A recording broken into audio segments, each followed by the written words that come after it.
You're listening to Art of the Possible, your go-to podcast for all things pivotal and current in digital transformation, bridging the physical and digital with revolutionary solutions. In each episode, hosts Tony and Ken discuss how some of the world's biggest challenges are being solved through digitization, offering actionable insights to help you with your digital transformation journey. Let's dive into what's possible. Here's your host, Tony Rodriguez. Welcome, everybody, to another episode of the Art of the Possible podcast from Digimarc. And this is a really special edition. I've been looking forward to this for a while because it's really my honor to sit down with our guest today, Dr. Hany Farid. Hany is a professor of computer science at UC Berkeley of information, and he's also the chief science officer at GetReal Labs, specializing in image analysis, digital forensics, which we're going to get into, and really at the intersection of technology and society, which really gets into understanding what the online harms are with some of these deepfakes. And we'll talk about that today, even with some of this news every day, but more on that. By the way, Hany's list of accomplishments could consume the full podcast, but I will touch upon maybe one other aspect of this that's close to Digimarc, which is I first got exposed to Hany's work when he was chairing the forensics track at the conference back in 2010. And then a couple of years later, Hany was gracious enough to accept an invitation to be a keynote speaker at the watermarking track in 2014. And I think, Hany, that was the first time I had a chance to see you present, which was wonderful. It feels like a different lifetime ago, Tony, but I think that's 100% right. Yeah. And what's interesting, what hasn't changed is the challenge. It's the tools have advanced, and both for the good and the bad. And that's what I'm excited to talk about today. But speaking of today's topic, today we're going to really dive deep into deepfakes, misinformation, and really specifically what the public and private sectors can do to protect content creators and consumers. And this is particularly important with the election around the corner. And as of really today, August 19th, the news about Gen AI created images of apparently Taylor Swift enlisting her Swifties to support a political candidate. So it's always an interesting time. Now, the good news out of all this is with these challenges is that it's great that we have Hany here today, who's been working in the space for, again, media forensics going back 20 plus years. And so really delighted to have Hany here. So with that, why don't we go and jump in? Hany, I guess I would say the first thing is anything you want to elaborate on with your background, because you're so prolific in your activities that I'm sure I've missed a whole host of things, but anything that you want to highlight in particular? I'll just add one thing because, as you said, Tony, and first, it's great to see you again and great to be chatting with you. I've been thinking about this problem for 25 years, more than 25 years now, and it's gone through three stages. There was the first stage for the first 5 years from the early 2000s to the mid 2000s, where it was pre-digital, the internet was nascent. We thought maybe there'd be a problem, and we felt like we had all the time in the world. We could think about problems for years and publish a couple papers a year, and twice a year we would do something that we felt was really impactful in terms of verification. So that was stage one. Stage two was the digital age. So now the internet is here. We're all starting digital cameras. Photoshop is starting to get better. And here now we're doing 1 a month, 2 a month cases where we thought, oh, wow, this was really important. And then, of course, the third stage is starting at around 2016 with the rise of generative AI and deepfakes. And this has been the mother of all exponential growth. Really, things have exploded in a way that we just don't know how to deal with. We used to measure the cadence of the technology evolutions in 12 to 18 months, the normal cadence for the next version of Photoshop, the next fancy digital camera. We now measure in weeks. No kidding. Every week there is something new. And of course, we also are living at a time where social media is absolutely everywhere, right? It's taken over the world, not just in the US, but around the globe. And of course, both here and abroad, we are highly partisan. And I think that is, in many ways, the ingredients for some really troubling behaviors. From the very human part, we are highly partisan and suspicious of other people and institutions. And we have the technology to create fake content, and we have the technology to distribute it. And that is, in my career, something very new and has made what we are all doing here feel much, much more important and urgent and sensitive. What is going to happen to us as individuals, societies, and democracies if we can't get a handle on this? Yeah, actually, that's a great summary. And really, as you talk about the three phases, it's interesting. I was just reflecting on, it really does feel very different right now because you have this ignition point, right? And then you have so much fuel, right? Whether it's this partisan nature that we have now in our country and unfortunately in other countries as well. And you have these tools that are basically just adding to it. And you had shared something, a little bit more of a background with you is when you presented at the C2PA event back in December, and you talked about the work in creating a fake broadcaster, news broadcaster, and how that had taken a summer. And then 6 months later, if I remember right, it took about a week. And I can't even begin to guess what it would take now. Yeah, and after, so this is a great story. So this past summer, 24, I had a young undergraduate, Maddie Blanchik, who's at Stanford, and we just some crazy ideas. Could we create end-to-end, full-blown version of Anderson Cooper, starting with the script, ChatGPT, the voice cloning, and then the video deepfake? And what would it take to put all those pieces together? Because we had seen all the individual pieces, and I just wondered what it would take. And I remember sitting in this office that I'm sitting in right now with Maddie sitting right next to me, and we thought, mind you, this 4 months ago, okay, this is fairly recent. We thought this would be hard, and this might be tricky, but let's just try it. And by the end of the summer, we had actually gotten it. In fact, parts of it had aired on CNN, on the Anderson Cooper show. That's how good it was. It published a paper in the PNAS, and we were pretty good about ourselves. And then his semester started down in Stanford, and my semester started here at Berkeley. And I remember we wanted to do a sort of a reboot of that, and it took him a couple of days to do it using entirely new sets of technologies. And today, I can probably go to any of a number of services, pay a couple of bucks, and it's an hour. And that's all unfolded in 4 or 5 months. It's really quite dramatic how fast this technology is developing and how much better it's getting every day. Yeah. No, it's astounding. Yeah, it was a really impressive piece. And I'd encourage anybody listening to this, please go watch it. And of course, even by today's standards, I'm sure you'd look at it and see ways that could be improved, but still it's astounding at how the fidelity of it. And unless you know what you're looking for, you would never know. And I think that's really the crux of the challenge that both content creators, but really consumers of content are faced with today is how do they ascertain whether or not this is the provenance of content and whether it can be trusted or not. And that becomes a real challenge. Yeah, and I think there's multiple challenges here. So let's see if I can enumerate them. First of all, much to my frustration, the majority of Americans, in fact, the majority of people around the world, the majority of their information from social media. If I could snap my fingers and solve one problem in the world, I think this would be it. In the information landscape, there's lots of problems in the world, but in the information landscape, this would be it. It's not that people are lying. It's not that people are cheating. It's not that there's mis and disinformation. It's that we are getting information from a fundamentally unreliable source. X, TikTok, Facebook, Instagram, and YouTube. It's not what it was designed for, and it is being misused by bad people trying to influence us. So that's number one, is that a lot of us are getting our information from social media. Number two is that the most outrageous, conspiratorial, sensational lies, conspiracy, and general stupidity gets amplified online, not just by the owners of the platforms, but by the algorithms and other individuals. And that's a real problem because the platforms themselves favor untrusted in the lies over the trusted in the truth. And that, of course, our world, Tony, is now we can create en masse fake images, fake audio, and fake video that is highly compelling. And there, I think there's also two risks. So one is you will see fake images of Donald Trump. You will see fake images of Harris and of Biden and of Musk and so on and so on. Absolutely 100%. But there's another dangerous aspect to it. And we saw it unfold over the last week, which since Harris has gotten to the top of the tick for the presidential election, she has been going around the country with what we are seeing are fairly large crowds. Whether you like her or not, doesn't really matter. Lots of people are turning out for her.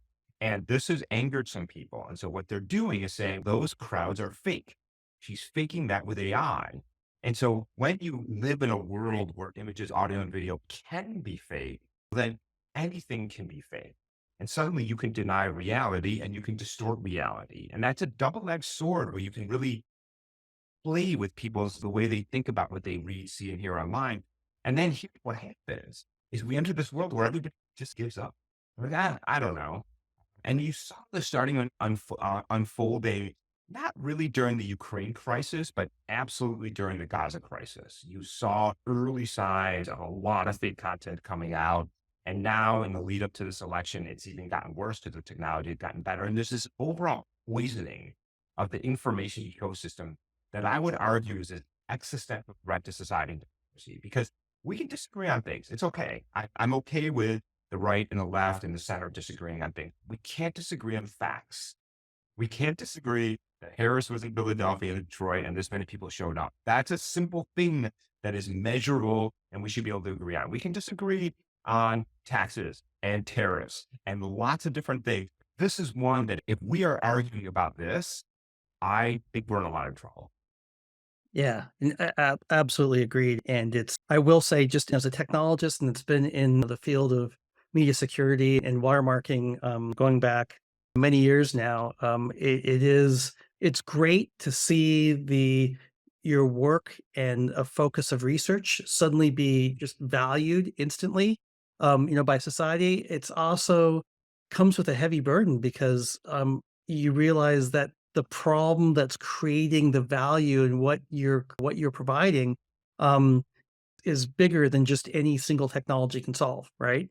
And so it's great to get the recognition, not recognition, it's the wrong word. It's great to see the work that you and your colleagues in the community, and whether it's media forensics or watermarking or generative AI, to get that recognition that, oh, this is really important. But I wish that, Here's how I'd frame it. We all want to work at it, right? And we want to be able to solve problems. That's who we are as engineers, right? And as scientists and as academics. And I'm glad that we can have an impact. But I honestly miss the days when it was a lot quieter, when we could do this at a slower scale and a slower speed, and we could be more thoughtful and contemplative. And the stakes didn't quite seem quite this high, like the very nature of democracy. And it's a little nerve wracking. I wake up every morning, before we turn the record on button, I was telling Tony that I wake up every morning and just peer at my phone in the corner of my eye, just wondering what is waiting for me this morning.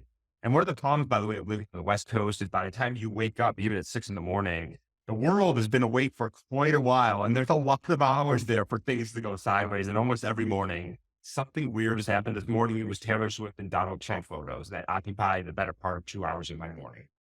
By the way, it's such a true story. I don't have to budget the first hour and a half of every morning just to deal with the nonsense that's in my email. I did a block across the board, 6:30 to 8 o'clock every morning, just deal with stupidity. yeah, no, absolutely. I think that all pretty well describes the problem space in the sense of, in all kidding aside, the magnitude and severity of what's facing us and society as a whole. And the way that you broke that out really between the way that media is delivered to all the way down to just the way that, the fact that this content can be created any which way. And in fact, that just reminds me of something that I ran across a couple of years ago that was really profound, is this construct of the liar's dividend. But once nothing's true, right? Then any liar can basically can state what you just explained, that, And this is what's happening with the Harris rally photos, right? It's the liar's dividend. I don't like that photo. That is inconvenient to me. AI. exactly. All right, now we're off to the races, right? Yeah. And yeah, that is what makes this, I think, particularly dangerous. Yeah. Okay, maybe switching a little bit into solution space and just looking at the breadth of technology's effort, work that's being brought to bear in this space. And one of the things that maybe I'll just start off with, I don't want to disappoint anybody that's listening to this, but since this was the topic of our first episode, there is no silver bullet. And please push back on me if you disagree with that. But Well, not. but I have had the fortune and really the pleasure to be involved in large scale deployments of security technologies for media and for anti-counterfeiting and for governments in the private sector I've been at Digimarc now 26 years, so for quite some time. And the one truism in all that is it's a multitude of approaches and techniques that basically work together to create the solution. And that's obviously with your background, that's what I'm excited to get into. So maybe with that, I wanted to maybe segment this a little bit into talking about content creators and consumers. And obviously, we've been talking about the consumer side of this as it relates to, particularly an election year, of how to ingest, how to deal with all this information that's coming to you through social media. But also great sympathy for the content creators in the sense that whether it's their content that's being used potentially for training of models, or more importantly, how do they really are able to express to people the provenance of the content and that authoritative metadata about the content. And so maybe we could start with that and just your thoughts about both the threats, but then the tools that you see or the techniques that you see that are emerging for content creators. So first, 100% agree. couldn't say it better. There is no silver bullet. We need to think about this. It's a multidimensional problem, and we need a multidimensional solution.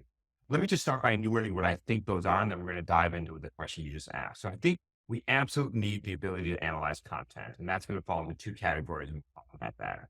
We need to talk about the distribution channels, the responsibilities of the X's and the Facebook and the TikToks and the YouTube pushing harmful content. We have to talk about their responsibility. We have to talk about regulation, whether this should happen at the state level, the federal level, the international level. How do we regulate a very complicated and tricky space while giving room for free expression, but giving room for advancement of technology, but mitigating some of the harms?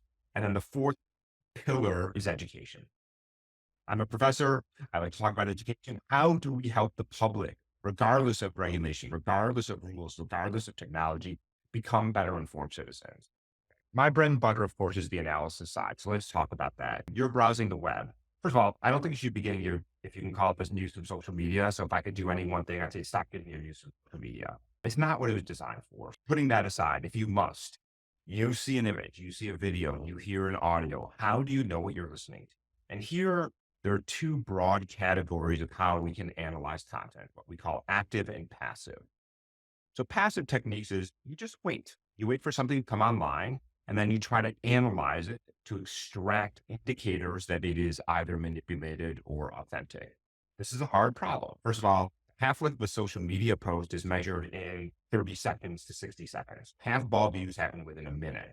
So by the time somebody has a wherewithal to run an analysis, to send it to me and fact check it and get the fact check done, get it published, and the world has moved on, right? So it's a very hard problem. So mostly what we do online on social media are postmortems, right? We come in and clean up the mess after the mess has already been created. And there, let me just give you some indicators of how we do it. Let's say there's an image of a rally with a big crowd. How do we analyze it? So here we have a couple of different approaches. So we have AI models, machine learning models that are trained to find patterns that are specific to AI generated images or manipulated images. And they're very complicated to train. They require big data, lots of GPUs. They're not particularly explainable. They can be a little frustrating. They just tell you we found this pattern, but what it is, we don't really know. But those models are the workhorses. But then we can do things like analyzing the shadows and the lighting to ask, is it physically consistent? With respect to the image of the Harris rally in Detroit, people were saying that there should be a reflection of the crowd in the jet engine. We can show that we can build 3D models of that scene and verify that, in fact, no, there should be no reflection. It just has to do with the nature of convex surfaces and how they reflect light. And so we can do things that are much more explainable, what we call physics-based analyses to determine, are these parts of the image, lighting, reflections, geometry, sizes, physically plausible? Much more explainable, but harder to do. With audio, we can do things like, for example, measure the amount of reverberation in an audio. For example, right now I have this small microphone next to my face. I'm in my office. There's actually quite a high ceiling here. So I'll be hearing a little bit of reverb where my voice is bouncing off the wall.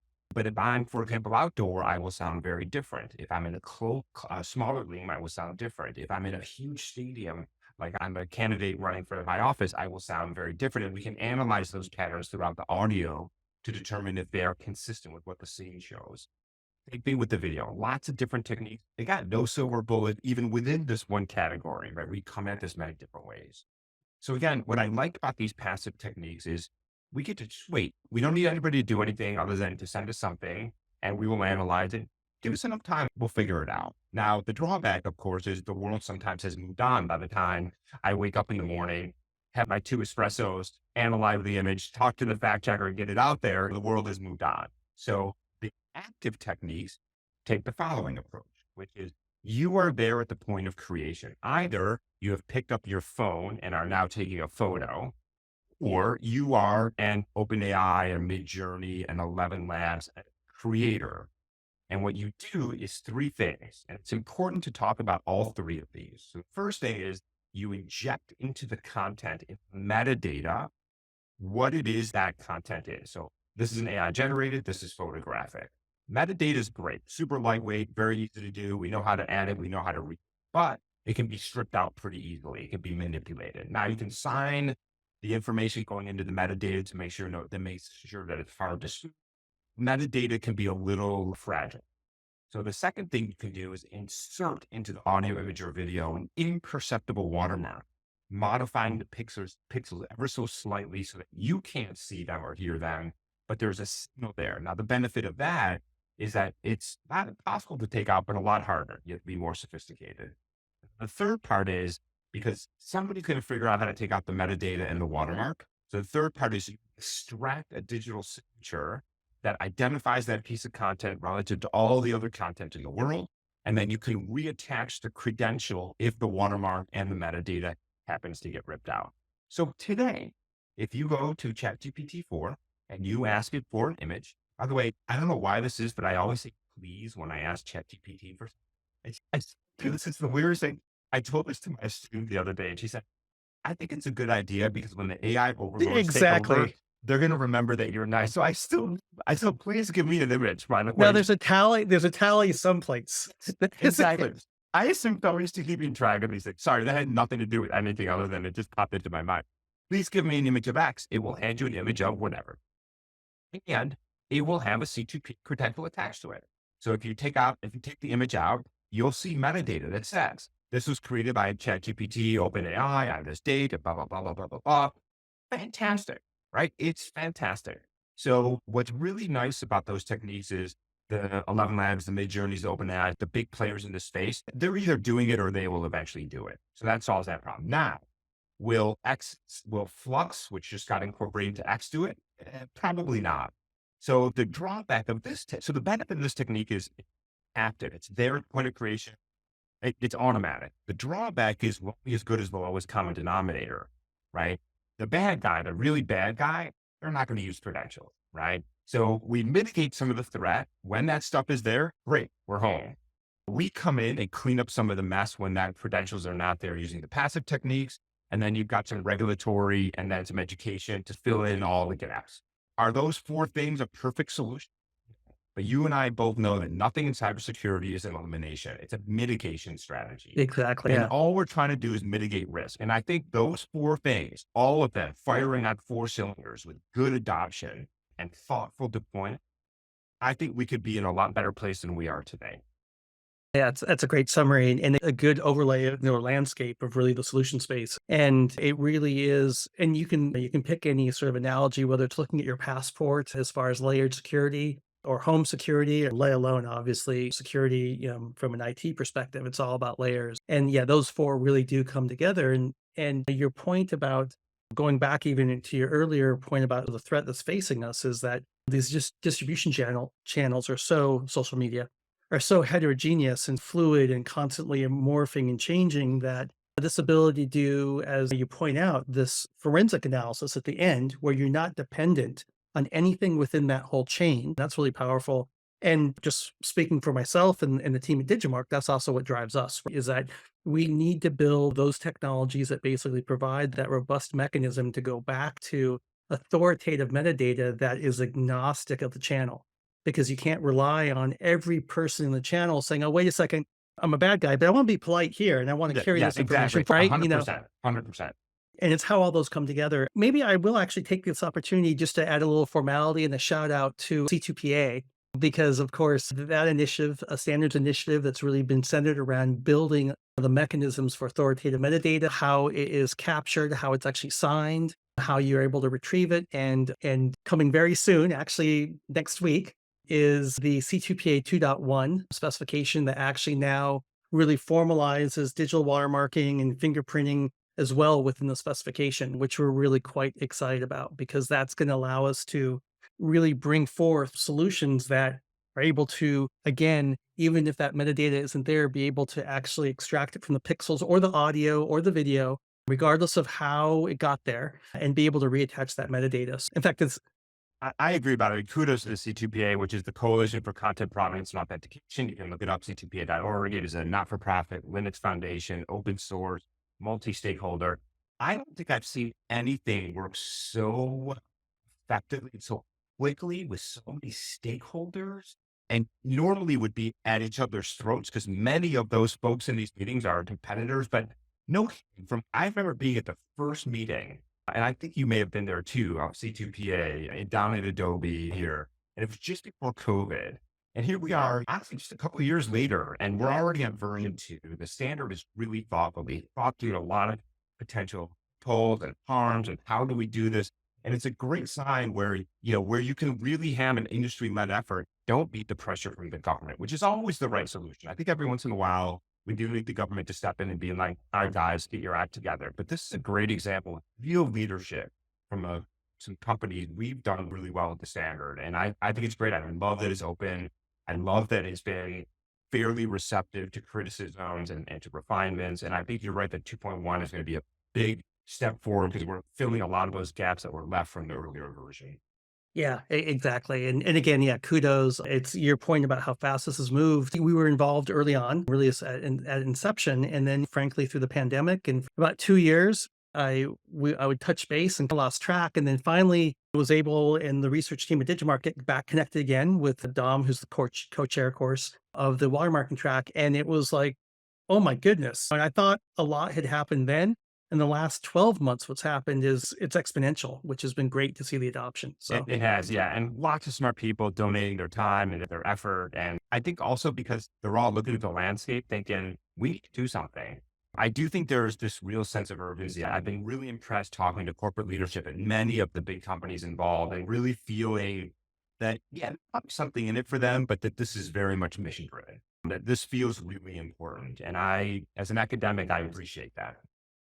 yeah. And in fact, maybe using that as a bit of a segue in the conversation, we're starting to talk about content creators, and you laid out really 4 approaches, and particularly the passive and the active. And no surprise, our focus is on the active side, and really at the point of content creation, having the content creator actually proactively using the C2PA, especially this 2.1 around the corner, proactively really providing that authoritative metadata and then watermarking it. So wherever it shows up, it pops out. And one of my personal real moments that I'm looking forward to is when I start to see, now switching to the consumer side, when I start to see these technologies make a dent. And that can take many forms. There are going to be some channels where it may be difficult to be able to entice the person to actually look at the content or have the tools there. But one of the areas that we've been really excited with is, and we had launched this a little while ago, is just a Chrome extension that, thanks to C2PA and thanks to the specifications, can just sit there, and as you're going to websites, it will obviously pull the metadata that you talked about. But if that metadata has been gone or stripped, thanks to the C2PA 2.1 specification, another plug, it will actually read the watermark and pull that content back out. And we have the likes of the BBC and some other news outlets that are now starting to really adopt this. I can't wait till there's a point in time, whether it's our specific extension, of course we put it open source, or some other variant of it where consumers are actually able to do that. And I'm sure that will take many forms. You could have forensics at some point as well, which is exciting. Yeah, absolutely. And so this is what we're focused on. You mentioned at the top of the hour, GetReal Labs is a company that I co-founded with Tenchline from Ballistic Ventures about 2 years ago now, and just came out of stealth mode, so I can talk about it. And so we're focused on the forensic side, which is probably one of the first things we had built into our product. And if there is a potential, we'll pull it out and show it to you. Oh, perfect. For us, it's a gift because our work is essentially done at that point. Right. But what we do is we run content through a battery of tests. We give you as much information as possible, and we allow you to try to make informed decisions. So you can imagine the types of people that want to use it: analysts, law enforcement, national security, journalists, for example, every day trying to figure out, what is this thing?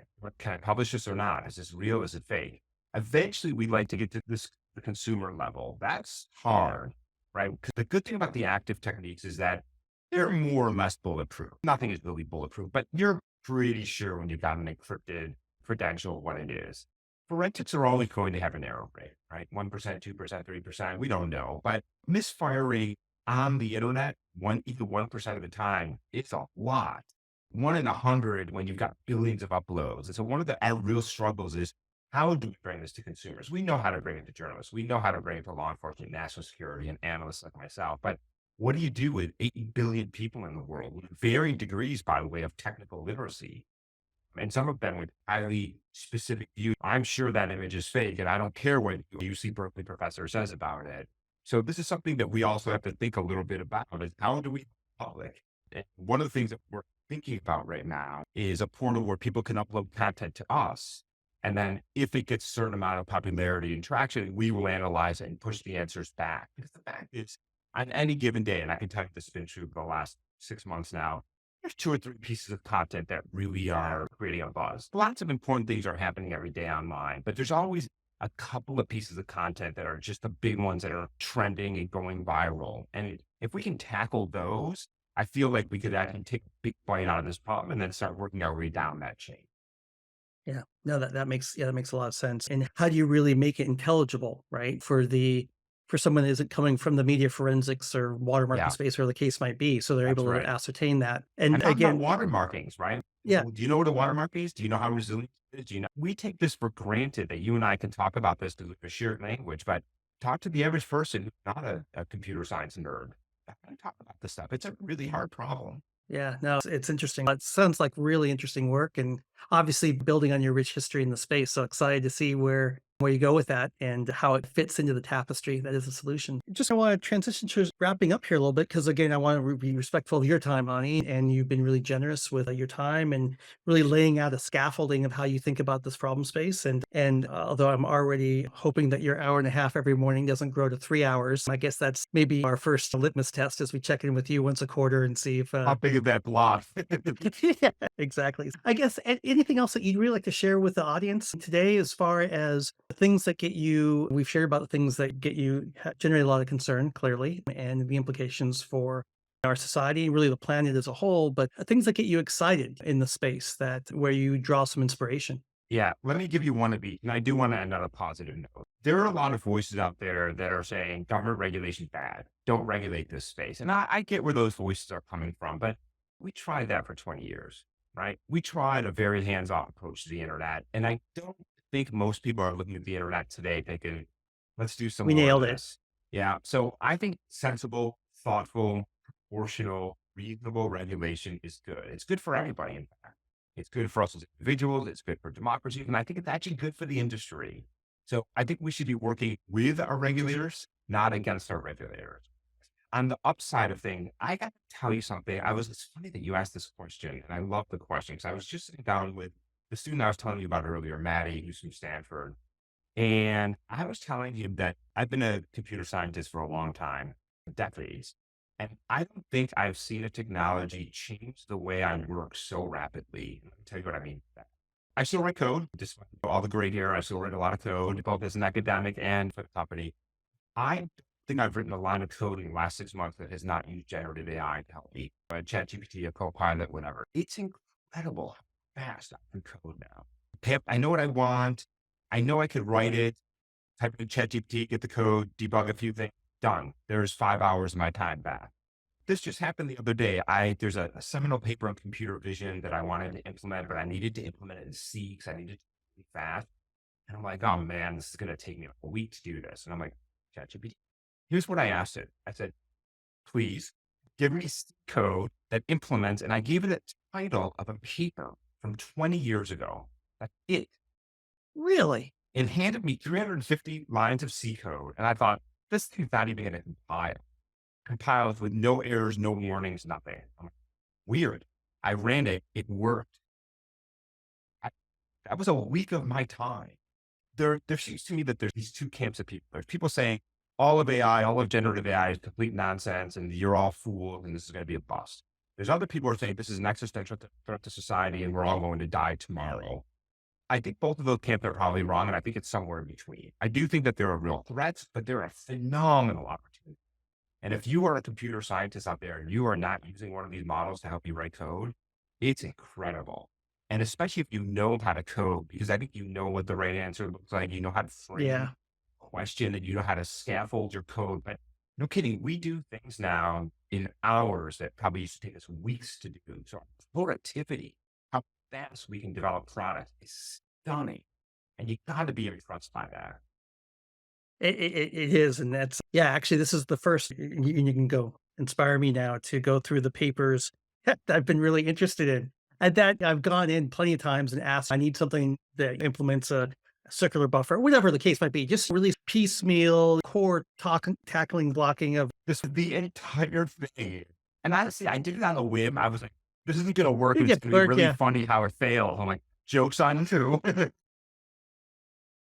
That's impressive. Maybe just one last comment I'll just say, since you brought it up, and I think it's an interesting one that I have been really encouraged by, is, as opposed to this sort of hands-off approach from a policy perspective. And again, not suggesting that it has to be policy defining technology, but working together. And whether it's the Copied Act that's currently being worked through in DC, or it's AB 3211 within the state of California, what we're seeing is we're seeing policymakers, and I've had the opportunity to be exposed to some of the questions and the dialogue, and some really quite knowledgeable and talented people in positions of policy crafting and authoring what this might look like. And I've also been fortunate to be involved with the NIST initiative as well, and to see what's happening there. It is encouraging, because I will say that the 20 years of safe harbor and we'll just let people do whatever they want. Yeah, I'm with you. I'm not so sure that was the best outcome for our society. And look, I can forgive it because it was the early days of the internet. We didn't know what this was. I don't think anybody saw this, but I agree with you. I've been generally way more impressed by the tenor of the conversations and the sophistication as compared to 10 years ago when we were talking about online harm. And that gives me comfort. And that's true, by the way, both here in the UK, in the EU, in Singapore, in Australia, like around the world.